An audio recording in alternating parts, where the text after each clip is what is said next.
Fathers and Sons by Ivan Turgenev. Translated by Richard Hare. Chapter 17. As we all know, time sometimes flies like a bird, and sometimes crawls like a worm, but people may be unusually happy when they do not even notice whether time has passed quickly or slowly. In this way Arkady and Bazarov spent a whole fortnight with Madame Odintsov. Such a result was achieved partly by the order and regularity which she had established in her house and mode of life. She adhered strictly to this order herself, and obliged others to submit to it as well. Everything during the day was done at a fixed time. In the morning, at 8 o'clock precisely, the whole party assembled for tea. From then till breakfast everyone did what he liked. The hostess herself was engaged with her bailiff, the estate was run on the rental system, her butler and her head housekeeper. Before dinner the party met again for conversation or reading. The evening was devoted to walking, cards, or music. At 10:30, Anna Sergeyevna retired to her own room, gave her orders for the next day and went to bed.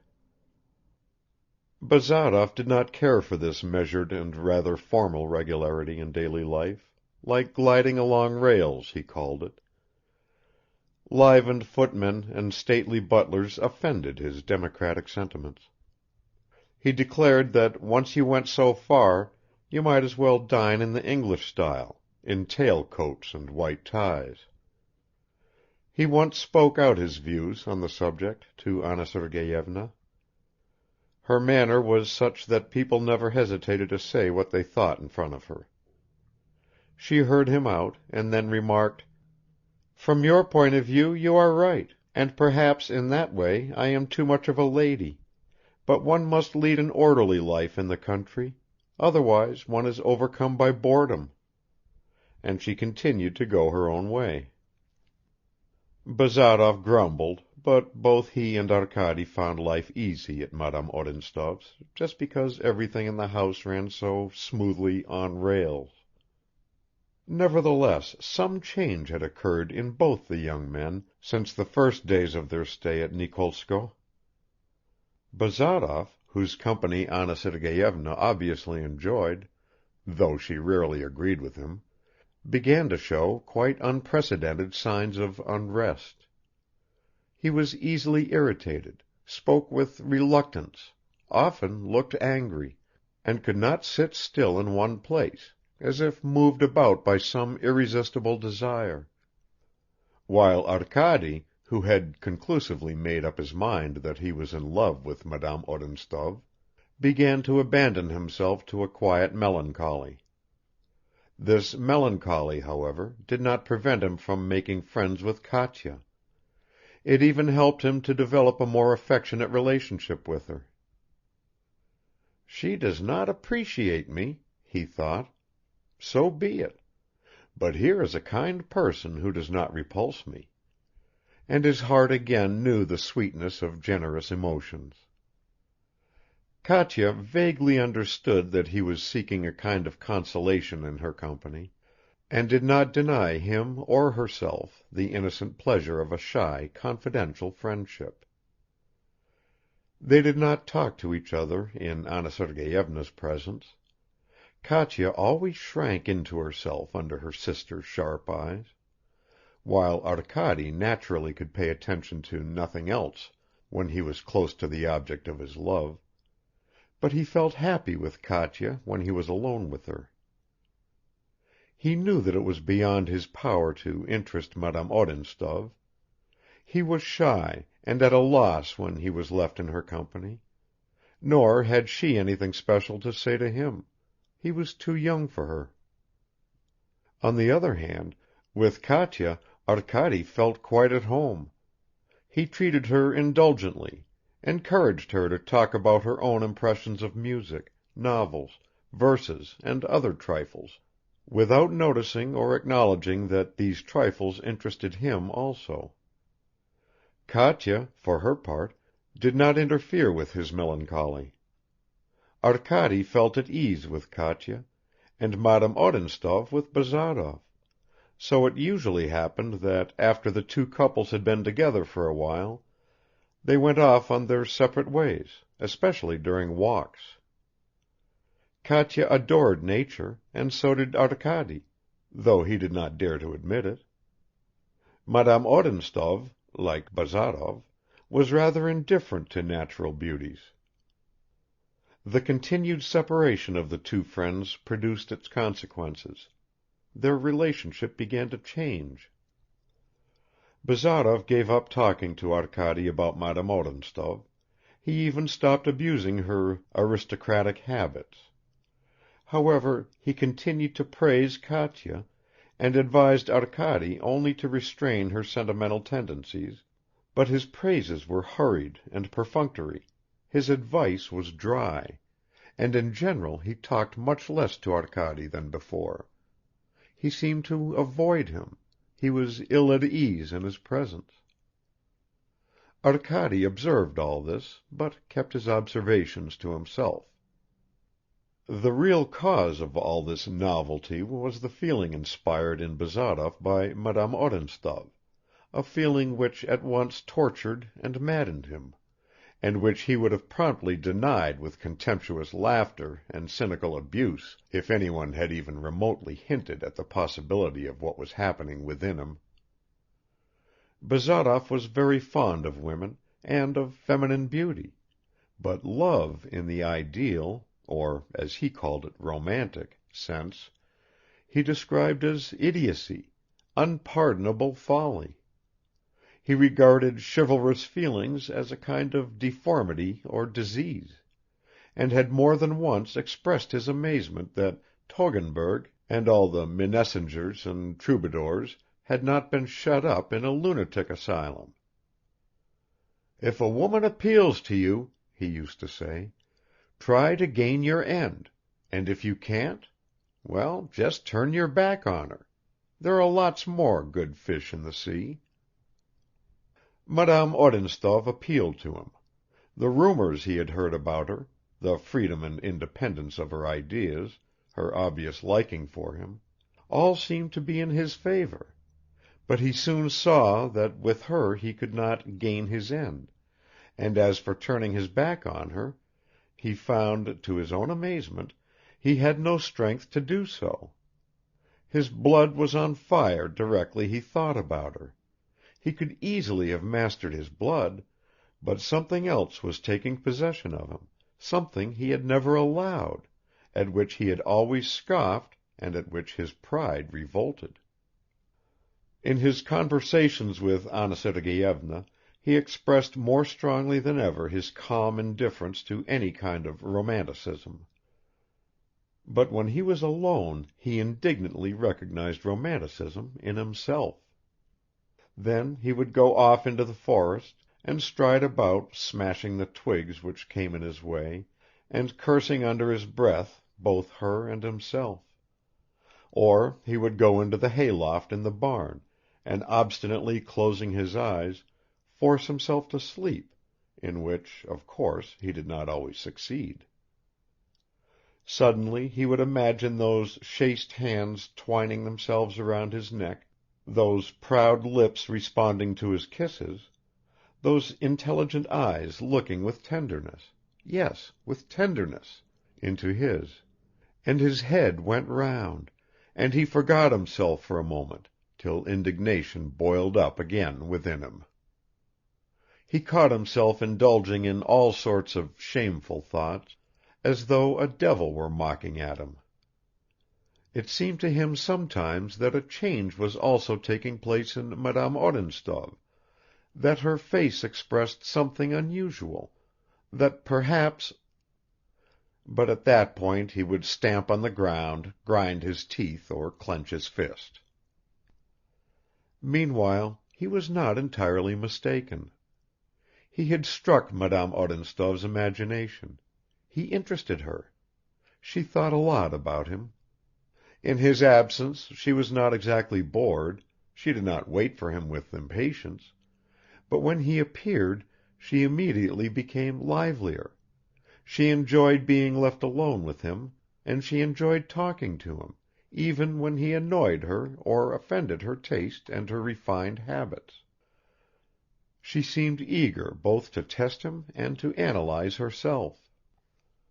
One day, walking with her in the garden, he abruptly announced in a surly voice that he intended to leave very soon to go to his father's place. She turned white, as if something had pricked her heart. She was surprised at the sudden pain she felt, and pondered long afterwards on what it could mean. Bazarov had told her about his departure without any idea of trying out the effect of the news upon her. He never fabricated stories. That same morning he had seen his father's bailiff, Timofeich, who had looked after him as a child. This Timofeich, an experienced and astute little old man, with faded yellow hair, a weather-beaten red face, and with tiny teardrops in his shrunken eyes, had appeared quite unexpectedly in front of Bazarov, in his short coat of thick grey-blue cloth, leather girdle and tarred boots. "Hullo, old man, how are you?" exclaimed Bazarov. "How do you do, Evgeny Vassilich?" began the little old man, smiling with joy, so that his whole face was immediately covered with wrinkles. "What have you come here for? They sent you to find me, eh?" "Fancy that, sir! How is it possible?" mumbled Timofeich. He remembered the strict injunctions he had received from his master before he left. "We were sent to town on the master's business and heard news of your honor, so we turned off on the way, well, to have a look at your honor. As if we could think of disturbing you." "Now then, don't lie," Bazarov cut him short. "It's no use your pretending this is on the road to the town." Timofeich hesitated and said nothing. "Is my father well?" "Thank God, yes." "And my mother?" "Arina Vlasyevna too, glory be to God." "They're expecting me, I suppose?" The old man leaned his little head on one side. "Oh, Evgeny Vassilich, how they wait for you! Believe me, it makes the heart ache to see them." All right, don't rub it in. Tell them I'm coming soon." "I obey," answered Timofeich with a sigh. As he left the house he pulled his cap down with both hands over his head, then clambered into a dilapidated racing carriage and went off at a trot, but not in the direction of the town. On the evening of that day, Madame Odintsov was sitting in one room with Bazarov, while Arkady walked up and down the hall listening to Katya playing the piano. The princess had gone upstairs to her own room; she always loathed visitors, but she resented particularly the new raving lunatics, as she called them. In the main rooms she only sulked, but she made up for that in her own room by bursting into such a torrent of abuse in front of her maid that the cap danced on her head, wig and all. Madame Odintsov knew all about this. "How is it that you are proposing to leave us?" she began. "What about your promises?" Bazarov made a movement of surprise. "What promises?" "Have you forgotten? You intended to give me some chemistry lessons." "Oh, it can't be helped. My father expects me. I can't put it off any longer.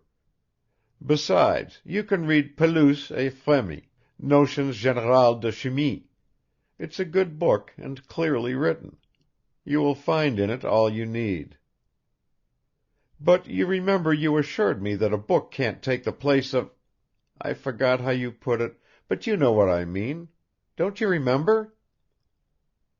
"It can't be helped," repeated Bazarov.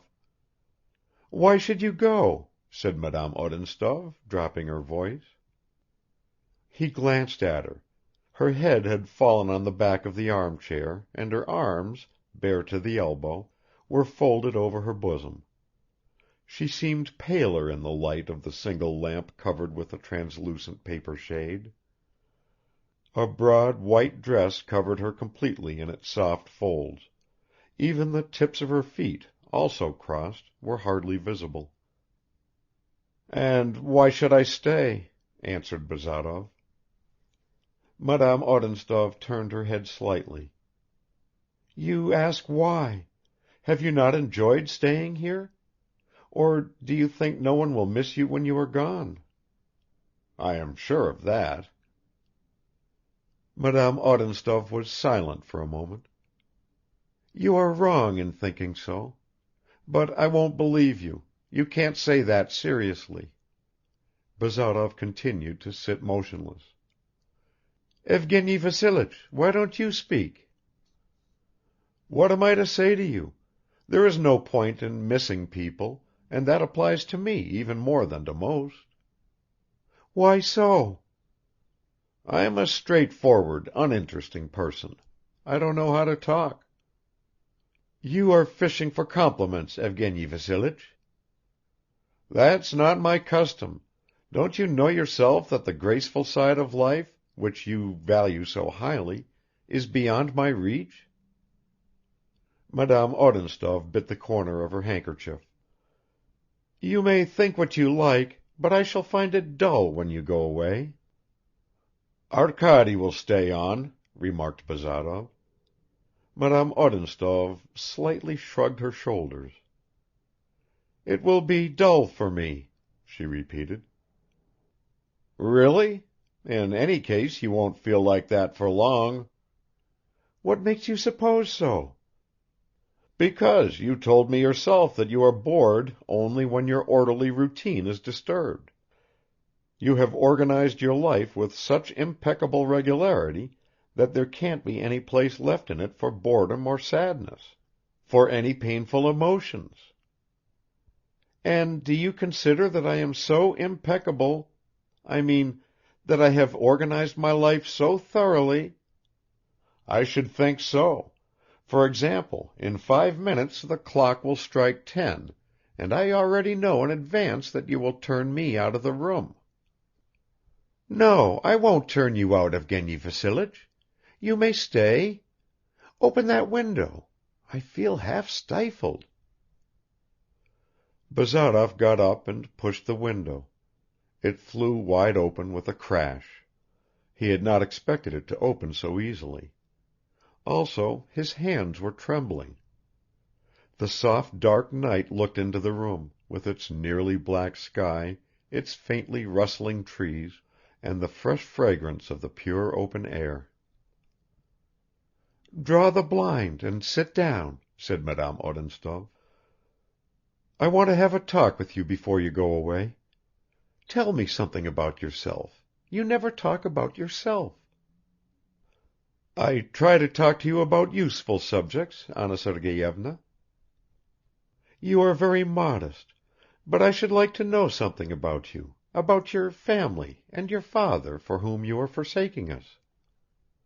"Why is she talking like this?" thought Bazarov.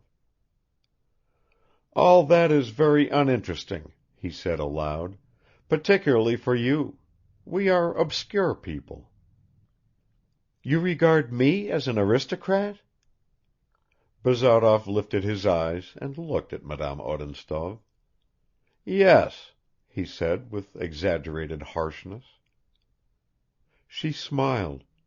"I see you know me very little, though of course you maintain that all people are alike and that it is not worth while studying individuals. I will tell you the story of my life some time, but first tell me yours." "I know you very little," repeated Bazarov.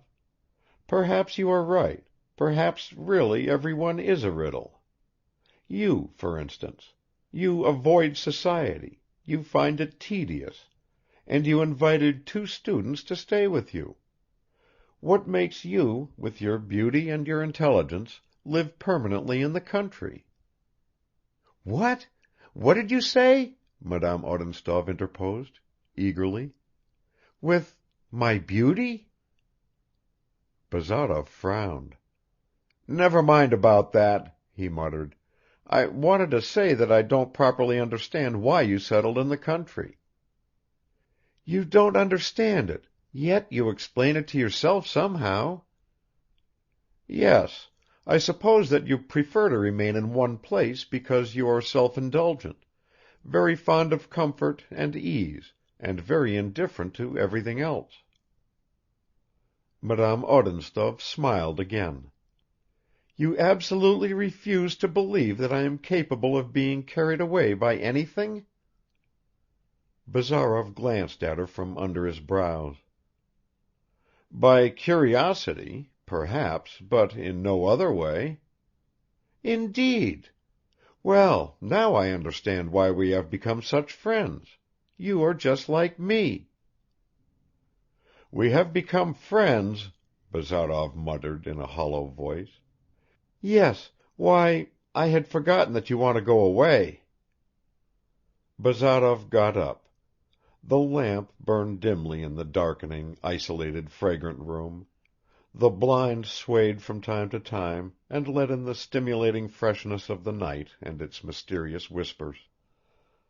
Madame Odintsov did not stir, but a hidden excitement gradually took possession of her. It communicated itself to Bazarov. He suddenly felt he was alone with a young and beautiful woman. "Where are you going?" she said slowly. He made no answer and sank into a chair. "And so you consider me a placid, pampered, self-indulgent creature," she continued in the same tone and without taking her eyes off the window. "But I know so much about myself that I am unhappy." "You unhappy? What for? Surely you can't attach any importance to slanderous gossip?" Madame Odintsov frowned. She was upset that he had understood her words in that way. "Such gossip does not even amuse me, Evgeny Vassilich, and I am too proud to allow it to disturb me. I am unhappy because I have no desires, no love of life. You look at me suspiciously. You think those are the words of an aristocrat who sits in lace on a velvet chair. I don't deny for a moment that I like what you call comfort, and at the same time I have little desire to live. Reconcile that contradiction as best you can. Of course it is all sheer romanticism to you." Bazarov shook his head. "You are healthy, independent and rich. What more is left? What do you want?"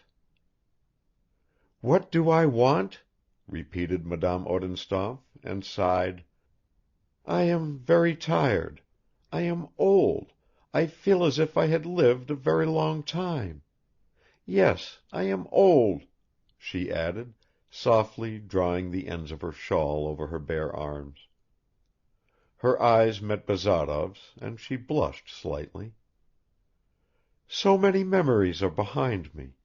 Life in Petersburg, wealth, then poverty, then my father's death, marriage, then traveling abroad, as was inevitable.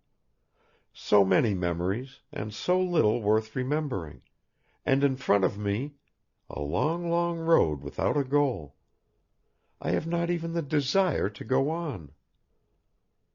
"Are you so disappointed?" asked Bazarov. "No," answered Madame Odintsov, speaking with deliberation, "but I am dissatisfied. I think if I were strongly attached to something—" "You want to fall in love," Bazarov interrupted her. "But you can't love. That is your unhappiness." Madame Odintsov started looking at the shawl over her sleeve. "Am I incapable of love?" she murmured. "Hardly. But I was wrong in calling it unhappiness. On the contrary, a person should rather be pitied when that happens to him." "When what happens to him?" "Falling in love." "And how do you know that?" "I have heard it," answered Bazarov angrily. "You are flirting," he thought. "You're bored and are playing with me for want of anything better to do, while I—" Truly his heart was torn. "Besides, you may be expecting too much," he said, leaning forward with his whole body and playing with the fringe of his chair. "Perhaps. I want everything or nothing. A life for a life, taking one and giving up another without hesitation and beyond recall. Or else better have nothing." "Well," observed Bazarov, "those are fair terms, and I'm surprised that so far you—haven't found what you want." "And do you think it would be easy to give oneself up entirely to anything?" "Not easy, if you start reflecting, waiting, estimating your value, appraising yourself, I mean. But to give oneself unreasoningly is very easy." "How can one help valuing oneself? If I have no value, then who needs my devotion?" "That is not my affair. It is for another person to investigate my value. The main thing is to know how to devote oneself." Madame Odintsov leaned forward from the back of her chair. "You speak as if you had experienced it all yourself," she said. "It happened to come up in the course of our conversation, but all that, as you know, is not in my line." "But could you devote yourself unreservedly?" "I don't know. I don't want to boast." Madame Odintsov said nothing, and Bazarov remained silent. The sounds of the piano floated up to them from the drawing room. "How is it that Katya is playing so late?" observed Madame Odintsov. Bazarov got up. "Yes, it really is late now. Time for you to go to bed." "Wait a little. Why should you hurry? I want to say one word to you." "What is it?" "Wait a little," whispered Madame Odintsov. Her eyes rested on Bazarov; it seemed as if she was examining him attentively. He walked across the room, then suddenly came up to her hurriedly, said good bye, squeezed her hand so that she almost screamed, and went out. She raised her compressed fingers to her lips, breathed on them, then rose impulsively from her armchair and moved rapidly towards the door, as if she wanted to bring Bazarov back. A maid entered the room carrying a decanter on a silver tray. Madame Odintsov stood still, told the maid she could go, and sat down again, deep in thought. Her hair slipped loose and fell in a dark coil over her shoulders. The lamp went on burning for a long time in her room while she still sat there motionless, only from time to time rubbing her hands which were bitten by the cold night air. Bazarov returned to his bedroom 2 hours later, his boots wet with dew, looking disheveled and gloomy. He found Arkady sitting at the writing desk with a book in his hands, his coat buttoned up to the neck. "Not in bed yet?" he exclaimed with what sounded like annoyance. "You were sitting a long time with Anna Sergeyevna this evening," said Arkady without answering his question. "Yes, I sat with her all the time you were playing the piano with Katerina Sergeyevna." "I was not playing," began Arkady, and stopped. He felt that tears were rising in his eyes, and he did not want to cry in front of his sarcastic friend. Chapter 18